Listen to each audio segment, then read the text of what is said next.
तो CNC hub India YouTube channel में आपका स्वागत है। हम एक बार फिर हाजिर हैं आपके सामने एक नई वीडियो लेके। दोस्तों, आज की इस वीडियो में हम बात करेंगे टूल के नोमेनक्लेचर की। आज बेसिकली हम सबसे पहले जानेंगे कि टूल हमारे कितने टाइप के होते हैं।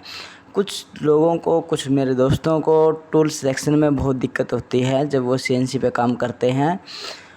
तो इसके लिए सबसे पहले हम, जैसे आप इस फ़ोटो में देख सकते हैं कि यहाँ पे 2-3 टाइप के टूल यूज हुए हैं। एक्सटर्नल होता है जो बेसिकली OD बना रहे हैं, और इंटरनल होता है बेसिकली जो ID बना रहे हैं। आप इस फ़ोटो में देख सकते हैं कि यहाँ पे ये एक्सटर्नल टूल होल्डर है और एक यहाँ पे इंटरनल टूल होल्डर है। जो एक्सटर्नल टूल होल्डर है दोस्तों, वो मोस्टली आपको स्क्वायर शेप में मिलेगा। स्क्वायर शेप में आप देख सकते हैं कि ये स्क्वायर शेप में है। और जो इंटरनल टूल होल्डर है दोस्तों, उसको बोरिंग बार भी बोलते हैं, और वो हमेशा डायमीटर की ही फॉर्म में मिलेगा। वो हमेशा एक डाया का होगा पर्टिकुलर।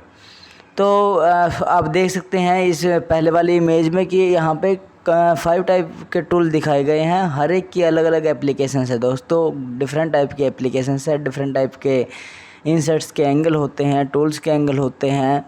ये ज़रूरी नहीं है कि हम कोई कंपोनेंट बना रहे हैं और वो एक ही टूल से बन जाए। हो सकता है कि उस कंपोनेंट को बनाने में 10 टाइप के टूल भी हमें यूज़ करना पड़े, और हो सकता है कि वो एक टूल से भी बन जाए। लेकिन ये डिपेंड करता है उसकी एप्लीकेशन पे कि उसमें किस टाइप के एंगल मांगे हैं, किस टाइप के चैम्फर मांगे हैं, किस टाइप के उसके अंदर रिलीफ मांगे हैं, या किस टाइप के अंदर उसके अंदर कोई ग्रू है या थ्रेडिंग है। तो ये टूल होल्डर का जो सिलेक्शन है वो उसकी एप्लीकेशंस पे डिपेंड करता है। तो इस वीडियो में हम समझेंगे दोस्तों इंटरनल टूल होल्डर का नोमेनक्लेचर बेसिकली एक्चुअली क्या है कि आप किसी भी टूल को लेते हो, आप उस टूल को देख के ये समझ पाएँ कि ये टूल कितने डायमीटर का है, क्या इसकी लेंथ है, क्या इसकी एप्लीकेशंस है। उस टूल के बारे में आप काफ़ी सारी जानकारी ले सकें। तो सबसे पहले देखते हैं दोस्तों, जैसे ये हमारे पास हमने एक इंटरनल टूल लिया है जिसका नाम है S16K SCLCL09F। तो ये एक हमारे पास एक टूल है दोस्तों। ऑलमोस्ट जो इंटरनल टूल होंगे उनका जो नाम होगा वो इसी टाइप से होगा। किसी का हो सकता है कि यहाँ पे S20 हो, यहाँ पे K, जो ये इसके अंदर जो ये वर्ड्स लिखे हुए हैं दोस्तों, S16K SCLCL, ये डिफरेंट भी हो सकते हैं। अब इनमें से हम एक एक करके समझेंगे कि इसका मीनिंग क्या होता है। जो सबसे पहले हम चलते हैं दोस्तों S के ऊपर। S होता है बेसिकली बोरिंग बार कंपोजिशन। दोस्तों, जो हमारी बोरिंग बार है, जो इंटरनल टूल होल्डर है, ये उसकी कंपोजिशन को दिखाता है। जो फर्स्ट S है, अगर आपके पास टूल के पहला अक्षर S है तो उसका मतलब है कि वो स्टील की शंक है, उसकी जो बॉडी है वो स्टील की है। अगर वो A से स्टार्ट होता है तो इसका मतलब है कि वो कूलेंट थ्रू स्टील शंक है, कि वो स्टील की तो शंक है लेकिन वो थ्रू कूलेंट है। ये एक एडिशनल होगा अगर वो A है तो। अगर वो C है तो C का मतलब है कि वो सॉलिड कार्बाइड की शंक है, और अगर वो E है तो वो होती है थ्रू कूलेंट सॉलिड कार्बाइड की शंक। तो बेसिकली ये 4 टाइप की ही शंक यूज होती हैं इंडस्ट्री में। तो या तो आपको S मिलेगी, ये आपको डिपेंड करता है दोस्तों कि जैसे आपको कितनी लेंथ में आपको बोरिंग बार करनी है। अगर आपको ये है कि 10-12 mm में ही करनी है तो आप मोस्टली प्रेफर करते हैं स्टील की शंक। अगर आपको ये लगता है कि मुझे तो ज़्यादा 50-60 mm के आसपास करनी है तो आप करते हैं थ्रू कूलेंट। उसमें स्टील शंक में थ्रू कूलेंट ले लेते हैं अगर आप टूल लाइफ अच्छी चाहते हैं तो। और अगर आपको उससे ज़्यादा मोर देन 100 या उससे ज़्यादा की लेंथ में काम करना पड़ता है, और जहाँ पे लगता है कि वाइब्रेट हो रही है, स्टील की शंक आपकी वाइब्रेट हो रही है, चैटरिंग का इशू क्रिएट कर रही है, वहाँ पे आप सॉलिड कार्बाइड पे जाते हैं और थ्रू कूलेंट सॉलिड कार्बाइड पे जाते हैं। इस टाइप से ये एप्लीकेशंस के हिसाब से आप यूज़ करते हैं, और इसी के हिसाब से इनके प्राइस भी होते हैं दोस्तों। जो स्टील शंक है, कार्बाइड शंक है, इनके रेट में बहुत फ़र्क रहता है। और दूसरा होता है दोस्तों हमारा, अब आ जाते हैं हम 16 पे, ये है बार डायमीटर, जो हमारा बोरिंग बार है ये उसके डायमीटर को डिपेंड करता है दोस्तों, कि जैसे 16 का बोरिंग बार है, 18 का बोरिंग बार है, 20 का बोरिंग बार है, 12 का बोरिंग बार है, 10 का बोरिंग बार है, कि हमारा जो बोरिंग बार का डायमीटर है वो कितना है, वो ये सेकंड नंबर पे जो आपकी फिगर लिखी रहेगी वो आपके इसके डायमीटर को दिखाएगी। जब थर्ड है दोस्तों यहाँ पे के दिखाता है दोस्तों टूल होल्डर लेंथ। बेसिकली ये बताता है कि हमारे टूल होल्डर की लेंथ कितनी है, हमारी ग्रिपिंग कितनी रहेगी। हमें क्या होता है दोस्तों कि हमें टूल को ओवरहैंग भी नहीं करना होता और हमें टूल को इतना कम भी नहीं लगाना होता कि वो पीस के साथ में टकरा जाए या मशीन पीस की ट्रेट जो हमारी होती है वो मशीन के साथ में टकरा जाए। तो इसीलिए हमारे लिए selection of tool holder length भी बहुत ज़्यादा इम्पोर्टेंट है। जैसे ये के दिखा रखा है तो के में हमारी है 125 mm लेंथ, और अगर यहाँ पे के की जगह पे एल होता तो 140 लेंथ होती, एम होता तो 150 mm होती।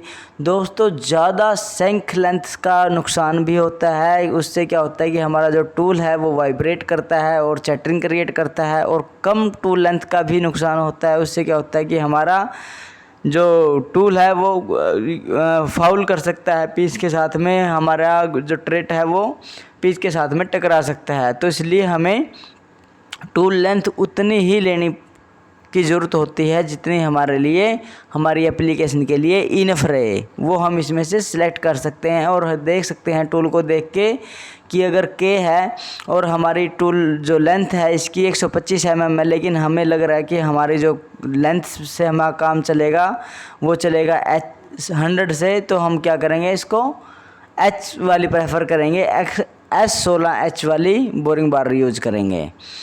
तो इस टाइप से हम इसका सिलेक्शन करते हैं दोस्तों। इसके बाद जो फोर्थ नंबर पे आते हैं ये होता है दोस्तों क्लैंपिंग सिस्टम।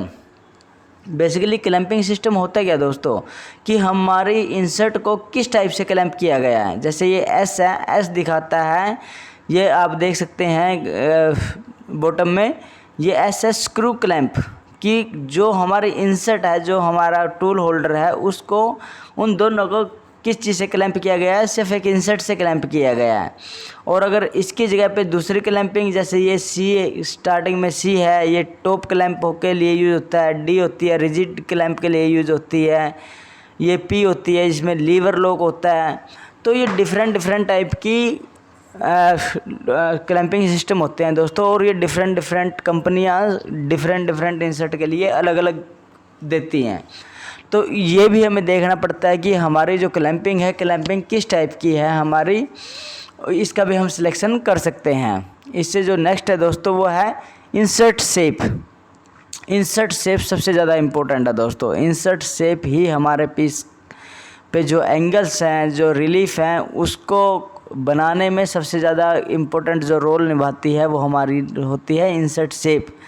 जैसे कि डब्ल्यू है सो दोस्तों, इसमें 80 डिग्री का एंगल होता है, लेकिन ये होता है WNMG वगैरह इंसर्ट इसमें यूज़ होती हैं, इस कैटेगरी में आती हैं।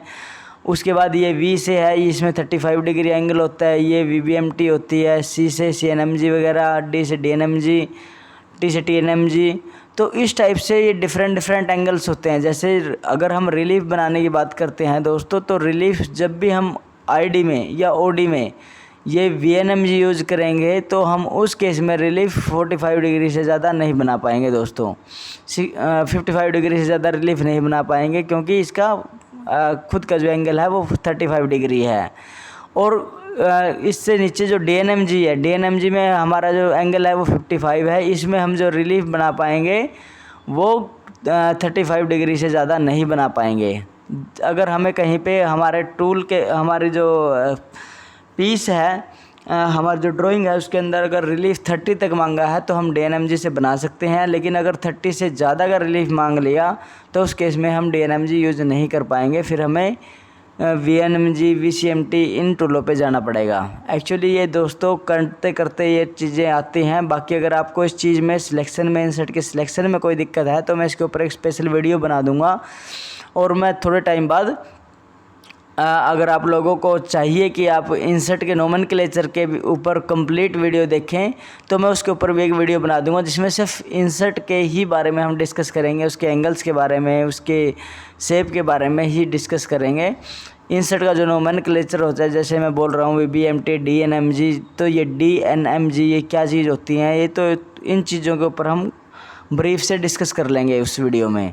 तो जैसे यहाँ पे C है दोस्तों, तो C में हमारा कितना डिग्री एंगल रहेगा, ये 80 डिग्री एंगल रहेगा। इस टाइप से हमें टूल को देखते ही हमें पता लग जाएगा कि ये किस इंसर्ट, किस टाइप, किस शेप की इंसर्ट के लिए ये कैपेबल है, किस टाइप की इंसर्ट इस टूल के होल्डर के अंदर हम लगा सकते हैं। उससे नेक्स्ट है दोस्तों 6th पे, ये होता है कटिंग एज स्टाइल। इसको कटिंग एज स्टाइल भी बोलते हैं और कुछ लोग इसको अप्रोच एंगल भी बोलते हैं दोस्तों। अप्रोच एंगल जो L में है वो हमारा है 95 डिग्री। अगर हम L की जगह पे A करते तो 90 होता, B करते 75 होता, D करते 45 होता, E करते 60 डिग्री होता। जैसे न्यूट्रल टूल में होता है, ज़्यादातर न्यूट्रल टूल में E यूज़ करते हैं हम।